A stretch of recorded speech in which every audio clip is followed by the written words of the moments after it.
As we move into Black History Month, I want you to think about it like this as we talk about finding your voice. Remember, or for most people, if you're my age, if you graduated around in the 80s from high school, you are you were raised by a generation who went through segregation. You were raised by a generation that understands Jim Crow laws. You were raised by a generation that knew what it meant to be silent, and to be silent was the way you survived. So when you think about finding your voice, and especially if you are even beating yourself up or even thinking that you're behind, I want you to make sure you understand you're really not. Because being raised by a generation where being silent saved their life, it is difficult to find the balance in having your voice, which is what you're doing now. And remember, we're not just finding our voice. We don't want to just be making noise. But the goal of this is to be victoriously outspoken. So when you think about who you were raised by, that you were raised by a generation who understood they had to be quiet, they had to be in their place, they had to be silent. It was their way of survival. It was their way of getting through. It was their way of making it just to live the next day and not to be snatched out of their home in the middle of the night and killed because they didn't know when to be quiet. So when you look at it from that standpoint, it is understandable why you don't have a voice. And that's, men, women, whoever you are. As men, as black men, and even just older men, especially black men though, you had to be really watch it. You couldn't always say everything. And one of the things we're learning now as we watch history repeat itself with all of the cop killings is that even now, still having a voice can be deadly and can be terrifying. So when you think about those experiences and you think about how you were raised, do not think it's strange that you're not used to having a voice. Because you've been taught to keep things close to your vest and to just be quiet. It's better to say nothing, than to speak. And like I said on my other video, silence is golden, but silence can be deadly. It's like any weapon, you have to know when to use it. So as we move from that generation of we don't talk about feelings, we don't give in to feelings, because that generation did not have the luxury of having feelings, right? Not even just men, but women. You just did, and you just went along with the flow. We really, the generation before us, they were not really raised to do things that pleasured them. So it wasn't like, okay, this is what I want to be. Women thought about it. And of course, you have women that broke out the mold all the time. You have men who expressed, things and who talked and broke out of the mold. For every generation, there was always the people who broke out of the mold. But in a lot of areas. And that's not to say that you haven't. I am willing to bet that this video is finding people that in a lot of areas you have literally torn down walls. You have literally done things that your family can only dream about.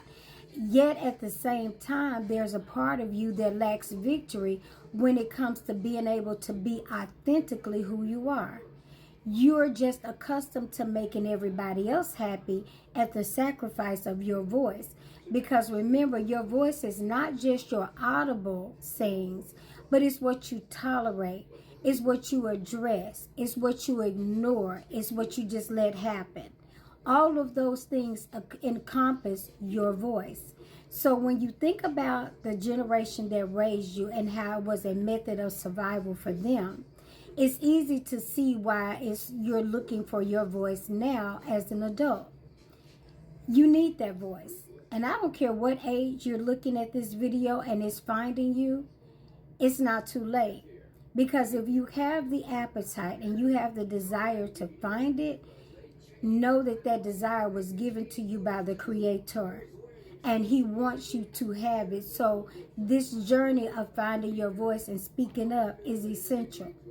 Maybe you are a parent, and once you find that voice, you're going to unlock that same thing in your children, because we tend to pass down the same behavior patterns, the same ideas that we were raised with, even when those ideas did not work for us. Isn't it crazy how we do that? Rather than address and look at a problem and change it, we just pass it down because it's easier and because it doesn't require us to go against our comfort zone. But you're looking at this video right now because you are uncomfortable not having your voice. You're frustrated. You get to a point you don't even know what you like anymore in life and as a person, because you've been so used to yielding and to being at the hands of everybody else. So we understand now where it comes from, right? And I tell people all the time, and I do talk about the past a lot. I don't do it to throw it in anybody's face. I was having a conversation with a young man on Facebook about the past. The past is so important. It is meant for us to understand it, to study it, so that you can grow from it. If you do not know where and why you are wired the way you are and how your past affects your future, you will keep saying, I'm changing, I'm growing, I want to do better, but you won't know how. And generally when people say that and they get to that point that they don't want to repeat their past, but they want to ignore it, they tend to repeat the past. It may look a little different, may be a different chapter, but it's the same book. You do the same thing.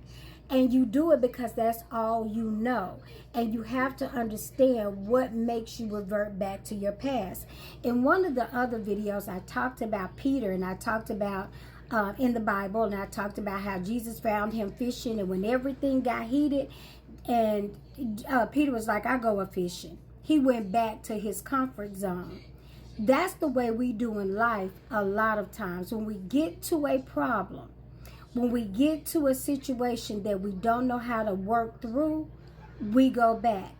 Look at whatever it is that you go back to. Whatever that pattern is.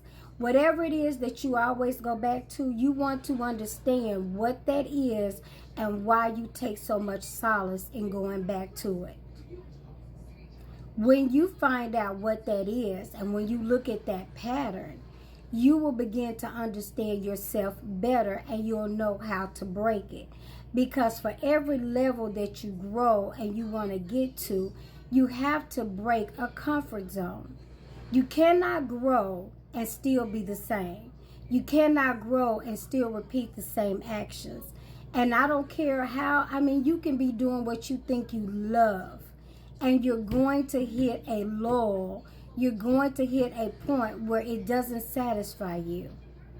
That's why we're always being taught to die to flesh, because flesh knows no boundaries. It is always craving something. It's never satisfied. And when you find yourself where you're like, oh, this doesn't make me happy, this doesn't make me happy, go back and look at why. Go back and look at the thing that you always do when you hit those moments, because that's the pattern that you need to break in order to find your voice. Sometimes you got to just talk yourself through certain things. You got to encourage yourself while you're in it, and then you've got to ask yourself, what am I learning in this space? What am I learning that I can do and that I can break, that I can apply, that I can use to move forward? Because every level is going to bring about a different challenge, or as the saints would say, a different devil. Now that devil will be in the same area, but just on another level. Are you following me? So let's just say your pattern is, as soon as you get to a point you're uncomfortable, like Peter, he went fishing. When he got to that breaking point, he went all the way back to fishing. He said, this is something I know. And Jesus had already told him, you've grown from that, Peter. You're going to be a fisherman of men. And on the day of Pentecost, who added 3,000 souls to the church through his word that he spoke? Peter. So he went back to his same thing because he found comfort in doing that. Find wherever your comfort is and see what it is that draws you back there so you can break it. Remember, our goal is to find our voice, and it's okay that you're looking for it, because we have been raised by a generation that was silent. Bye-bye.